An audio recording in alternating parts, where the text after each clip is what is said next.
Alright guys, picking back up the last video, we continue the conversation between Galactus and the Silver Surfer. With Galactus not on the side of destroying planets no more, we see that he turns down the Surfer's request because he does not want to carry that burden on him. But back on Nowhere, Nova has flown everyone back to safety, with the rest of the Nova Corps in shock that they managed to survive. With Richard Rider leaving to go out and search for his brother once more, he tries to talk his way with taking the Power Stone with him. But with no avail, he kind of just tosses it back to the group and starts to fly off. With Star-Lord jumping over everyone, he catches a stone, and Gamora asks Rider to join them, and they can all search for the Infinity Stones together and become the new Infinity Watch.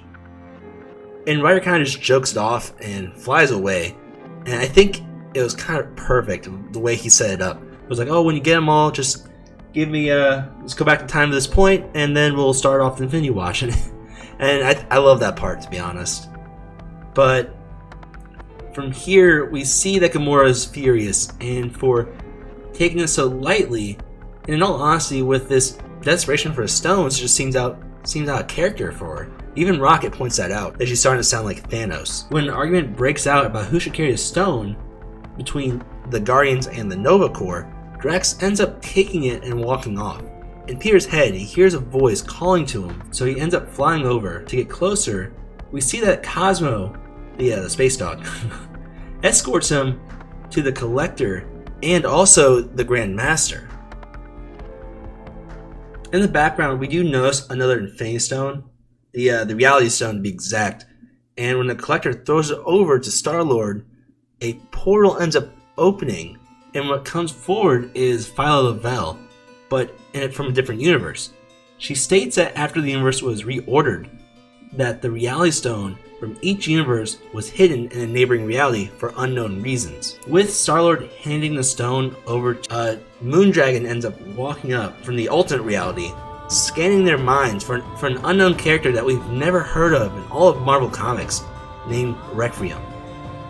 With no info available, they end up just leaving with the stone. Continuing the fight between Atom and Ultron, with Atom trying to destroy the ships in a frenzy with no hope of getting them all. Atom, just enraged, shoots towards Ultron, and we see the Silver Surfer just zoom on in and actually blowing up the rockets, and we will handle the planet from here.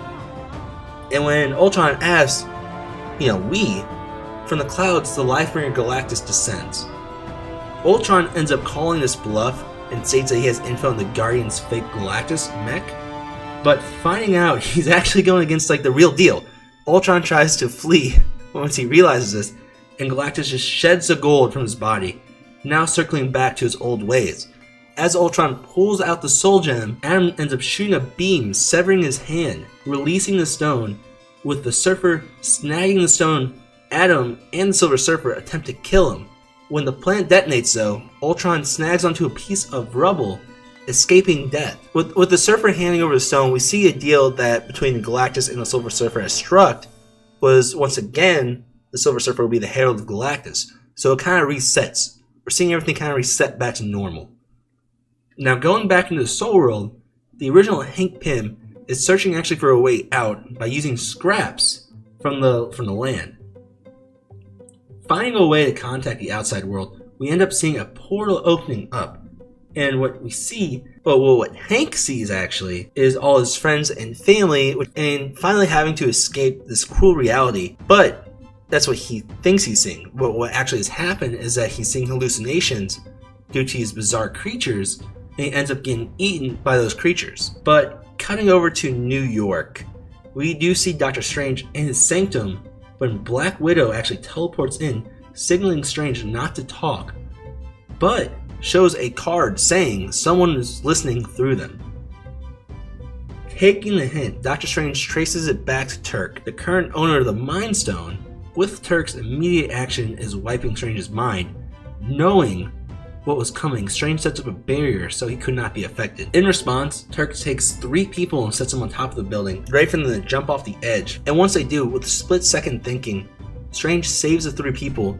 But with those few seconds of that happening, Turk actually makes himself invisible to Doctor Strange. With the Guardians laying low, they go to Blitus. I'm pretty sure it's a Blitus. When they are actually intercepted by Adam Warlock there, With this current timeline's Kang the Conqueror. With the previous deal they had made, Gamora's desperate connection back to that Soul Stone, to her other half, or that chunk we should say, she takes her sword, putting it down Adam's neck, stating, "If you deny me the stone, you're my enemy." Adam ends up shoving her away, and before the Guardians react, King freezes them, all except Drax. And when he shoves Adam down and catches the stone, he feels nothing but death and despair. Feeling what's happening in the stone, Drax slaps Gamora away, stating no one must open this stone, apologizing to Gamora for striking her, saying he had seen something horrible, which we don't really know about as the reader just yet. And Drax ends up leaving with Adam and Kang.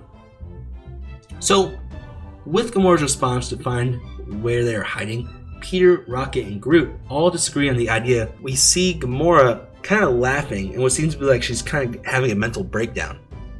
Punching Peter in the chest, she storms off, thus fracturing the Guardians even more. The last few pages of the comics, we actually see Doctor Strange sending a message trying to assemble the newest team known as the Infinity Watch. Alright guys, that was part 2 of 2 for the Infinity War Prelude event. So guys, make sure to check me out on Discord if you guys want to talk to me offline. The link will be in the description below. Make sure to like and subscribe and smash that alert button. Alright, make sure you're staying updated with Oddball Comics. Other than that, I'm going to check y'all later. Can't wait to see y'all next week. See ya!